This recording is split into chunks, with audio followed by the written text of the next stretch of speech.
વડોદરા ગ્રામ્ય એલસીબીની મેગા કાર્યવાહી 69.12 લાખ રૂપિયાનો વિદેશી દારૂ જપ્ત.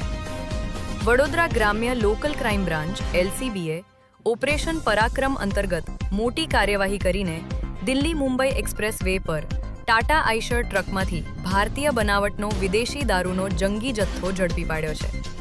બાતમીના આધારે દોડકા ગામ નજીક ટ્રકને રોકવાનો પ્રયાસ કરવામાં આવ્યો હતો, પરંતુ ડ્રાઈવર ટ્રક રોડની બાજુમાં મૂકી ફરાર થઈ ગયો હતો.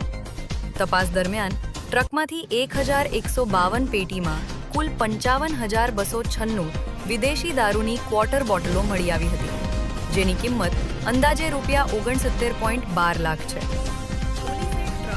જીપીએસ ટ્રેકર સહિત કુલ ₹84.19 લાખનો મુદ્દામાલ જપ્ત કર્યો છે.